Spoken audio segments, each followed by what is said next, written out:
আসসালামু আলাইকুম রহমতুল্লাহি ওয়া বারাকাতুহু। ভাই, দুনিয়াতে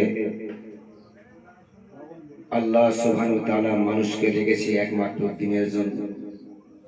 তো আজকে আমাদের বাচ্চারা দুনিয়াতে খাবার জন্য যা চায় আমরা সঙ্গে সঙ্গে তাই দিয়ে দিই।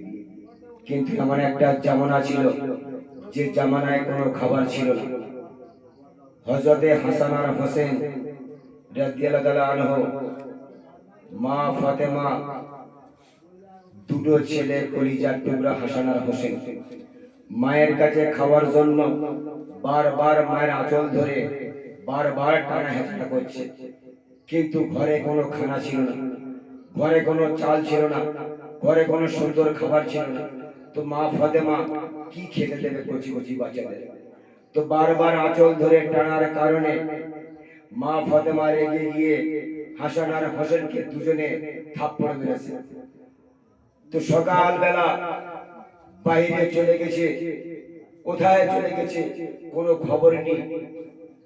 আল্লাহর নবী দিন দুনিয়ার বাদশা জনাবে মুহাম্মদুর রাসূলুল্লাহ সাল্লাল্লাহু আলাইহি ওয়াসাল্লাম ফরমায়েছেন, আল্লাহর নবী বলেন, আমি যখন মা ফাতেমার বাড়ি এলাম, মা ফাতেমার বাড়ি এসে দরজায় টোকা মারছিলাম, যখন বললাম, ও আমার ফাতেমা, ও আমার কলিজার টুকরা বেটি, দরজাটা একবার খুলে দাও, অন্দর মহলে আমি প্রবেশ করব।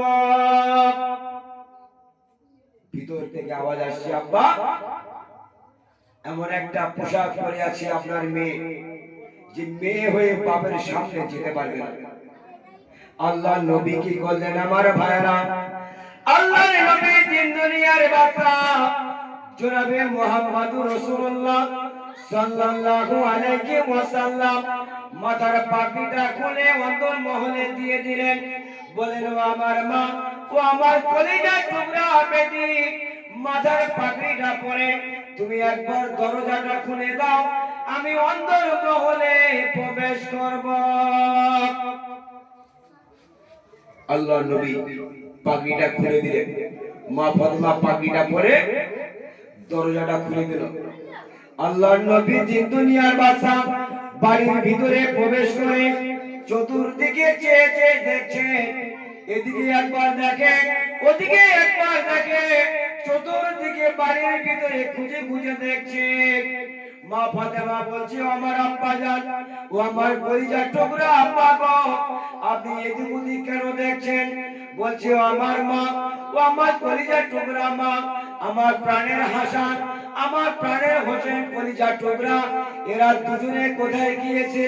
এদের দুজনকে আমি দেখছি না, এই জন্য আমি চতুর্দিকে খুঁজে খুঁজে দেখছি।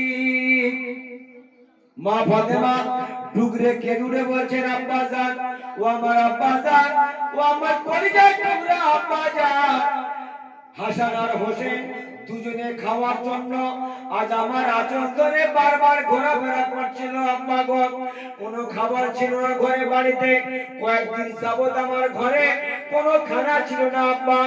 আজ দুজনকে রেখে গিয়ে দুজনের গালে দুটো থাপ্পড় মেরেছিলাম, মারার পরে সকালবেলা বাহির হয়ে গেছে, এখনো পর্যন্ত বাড়ি ফিরে আসেনি।